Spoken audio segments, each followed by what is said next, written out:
What is up, everyone? I'm coming on here for a couple of plays for the day. And I will say today's probably going to be a little bit of a longer video because I'm going to recap some of the plays, how Saturday went, how Sunday went. So if you want to go ahead and just skip to the play for the day, it's going to be for Monday Night Football tonight. It's going to be all NFL. You can go ahead and do that. I completely understand. But for those of you who do want to stay and kind of hear about the weekend, honestly, a super frustrating weekend. I will not lie to you guys. We had so many plays that were set up perfectly. Like, we probably had 8 plays going into Sunday that were set up for 4 out of 4s, and we only hit one of them. We hit a Jacoby Brissett one that I actually sent out last week, I think maybe Wednesday or Thursday. But I mean, you just to put it in perspective right here, I sent this one out on Saturday morning at 2 a.m., right? This was the video that it was actually my last video that I posted, and I got on at 2 a.m. I told you guys I couldn't sleep. I cooked this one up for you guys. Jackson Dart, Trey Harris, Caden Prieskorn. Caden Prieskorn missed by 0.5 yards, you guys. Like, how insane is that? Ole Miss, Ole Miss is the real deal. Jackson Dart is the real deal. I do think Jackson Dart is going to make a Heisman run, and I think we're going to keep taking these pairs. We're going to keep taking Dart and Harris. They are amazing. I think Ole Miss is honestly being overlooked, but just to miss this by 0.5 yards, especially after Ole Miss, everything they did that game. Honestly, Jackson Dart has performed almost perfectly the past 2 weeks, I would say. So I think he's the best quarterback in the country, and that's coming from a UT fan. So we're going to keep going back to this, but just, how more frustrating can you get? Another thing, Justin Herbert, he loses. Actually, no, they win the game, but he only throws 26 times. He throws 26 times. Like, really, Justin Herbert? We had Dak, CD. We had this paired up 3 different times. It just ended up shaking out this way that, we took the overs on some of these. We had these just teed up perfectly. Dak, CeeDee Lamb. Dak comes out. I think he throws for 160 yards in the first quarter and a half, something like that. CD gets 4 catches in that time as well. So I'm like, wow, we're in the middle of the second. We look absolutely amazing. We're gonna hit multiple 4-mans, and then I don't know whether it just I watched the game. Cleveland, they did horrible. Dak, after the pretty much second quarter and a half, midway through the second, he didn't have to do anything anymore. Turpin returned a kick return for a touchdown, and Watson threw an interception, which caused them to have a short field. They just ran it in, I think, for a touchdown or a field goal, and then they just started getting field goals after that. And pretty much Dak, after the middle of the second quarter, I think he got maybe 15 more yards. Really, that's going to happen there. So Dak and CD probably, as well as Jackson Dart, these are probably my most confident plays. I think Dak and CD, and again, I'm going to go back to them, right? They had an amazing quarter and a half when they actually had to try, but Cleveland just couldn't move the ball, so they didn't have to do anything else on offense. So I think Dak and CD is probably the best duo to pair up for these sort of things. I think CD is all of Dallas's offense, so Dak is just going to consistently keep targeting CD. That's what happened when they came out for a quarter and a half and they actually had to try in that game, but it didn't happen. I will say there's a lot of other things to go through. I don't want to make today's video too long or just act like I'm complaining, stuff like this. I will say CJ Stroud, Tank Dell, that was another blow, right? That sucked right here. I will even say even a win right here where we had Stafford and Puka. We had Stafford, Puka, this one earlier in the week, 2 pushes right here, and we just needed Stafford and Puka to go over their projections. Let me try to make this a little bit bigger here. We needed Stafford to go over pass completions and Puka to go over receptions. Puka did this in a quarter and a half. He got 4 receptions, and then he goes and he injures his knee, and now he's injured, and now he gets rebooted, right? So it's even the play that we were about to cash for 3x or whatever it was because these 2 pushed and we were going to have a 3x right here for last night's game. It's Puka gets injured, and now they rebooted, and now we get paid pretty much nothing because Stafford easily goes over his completions, but Puka, obviously he was going to get, I think his line was 5.5. He had 4 catches in a quarter and a half. He's going to get 6 catches, right? So loved these plays going into yesterday. It was just very, very brutal. Even this one right here, this is probably the last one I'm going to go over. Shedeur Sanders, we would have been teed up perfectly for tonight's game. It would have been another setup for tonight's game. Rodgers and Breece Hall to go over. These lines are actually higher than they are when I took them. So I took this on Saturday night or Saturday afternoon. Now these lines are 2 to 4 yards higher. So still really like this play, just, it is higher than when I took it, right? Shedeur Sanders, he comes out with 6 minutes left in the game. You know, like I'm watching the game on my phone, and it's like Nebraska. I think Shedeur had like 21 or 22 pass completions going into the fourth quarter when they're down, and it's 10-28. So still a reasonably close game. You can definitely score 17 points or get reasonably close in just a quarter.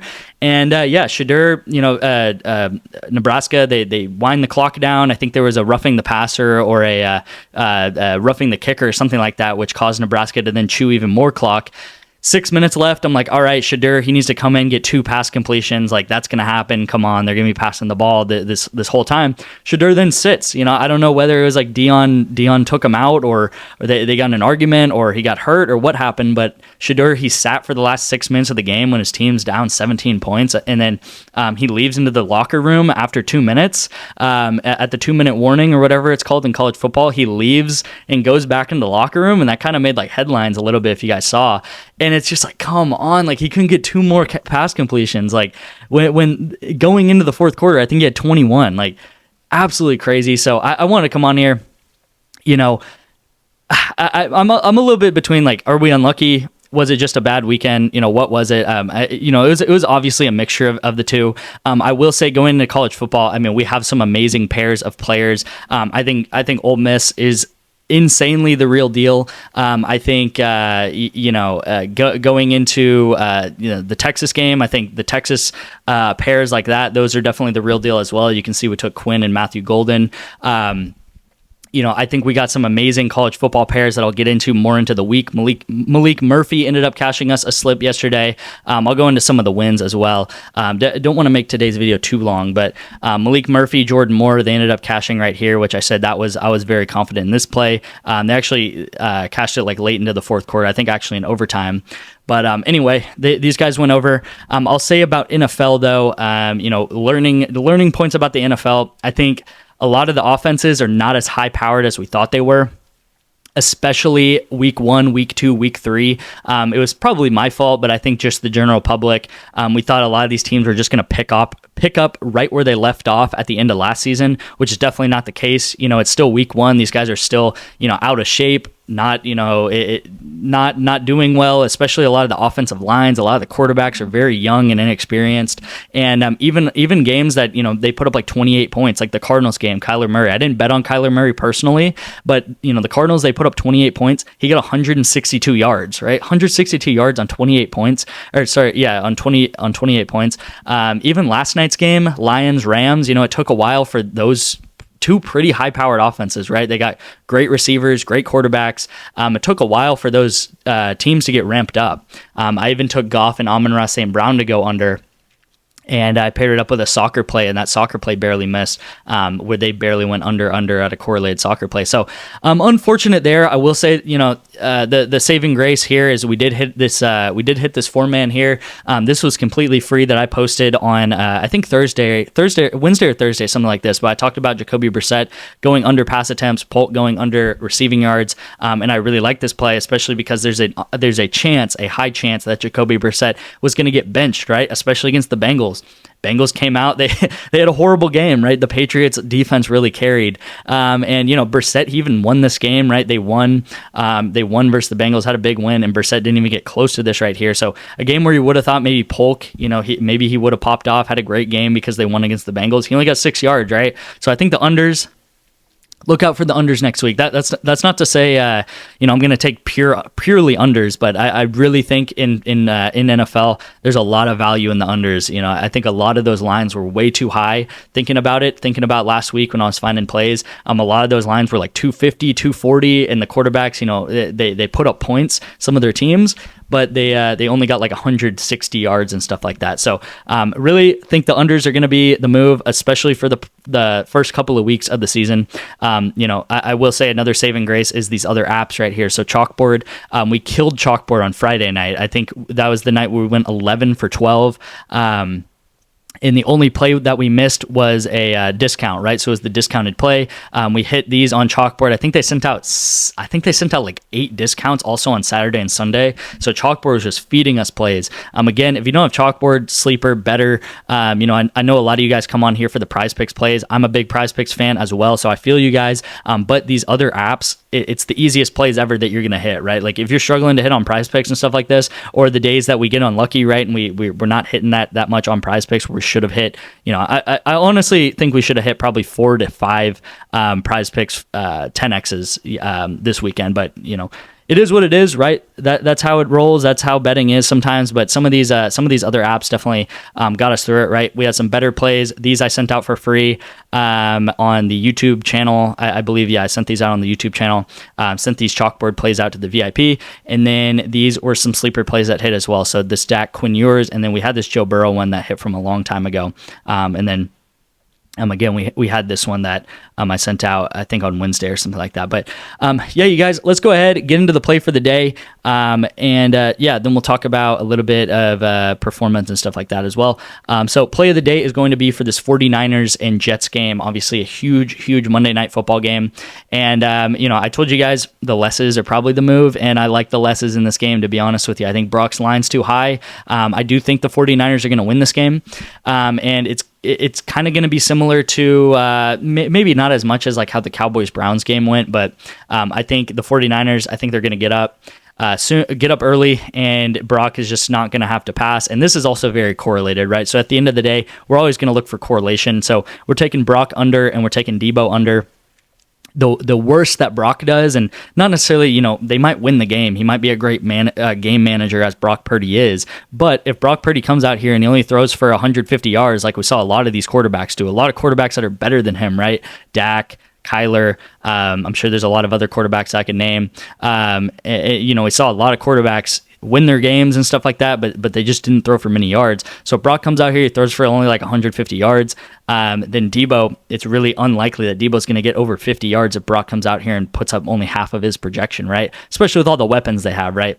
A lot of those yards are going to go to Ayuk. They're going to go to Kittle. They're going to go to McCaffrey maybe. So if Brock Purdy comes out here, he only puts up 150 yards, then it's unlikely that Debo's going to hit his line as well. So again, these are correlated. These will either go more or less a lot of the time.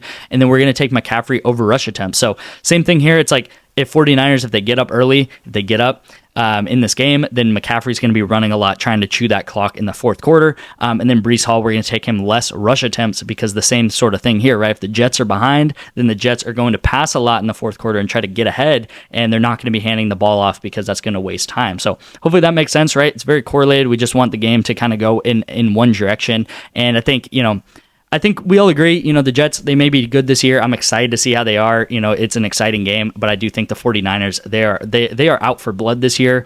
I think, there's a good chance they're even better.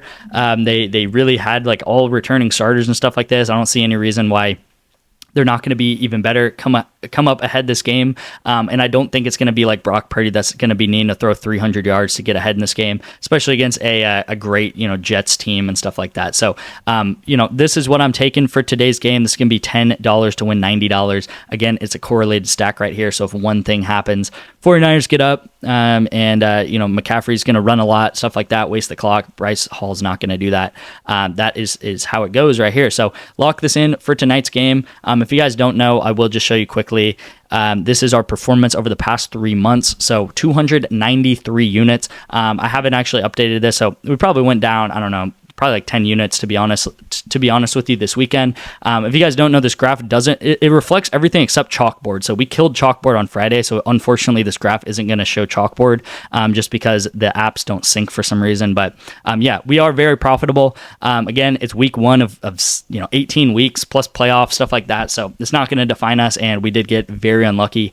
So thank you guys so much for the support. Thank you guys so much for tailing my plays, everything like that. I know we're going to bounce back. This week we'll probably slaughter Prize Picks anyway. We're out for blood. I want to slaughter Prize Picks, make you guys money, and I really, especially the free plays, I want to hit those more than anyone, right? Not only to make my bankroll bigger, because I don't even really care about that at the end of the day. I want to make you guys money, and it makes me so much happier if the hundreds of people potentially that tail the plays, if you guys make money over me making money, right? I'm at the end of the day, I'm here to make you guys money. So that's what I want to do. That's why I pour hours into this and kind of devote this whole channel and everything to doing that. That is my main goal. So again, thank you guys so much for watching. Thank you guys for the support, and I will see you in tomorrow's video.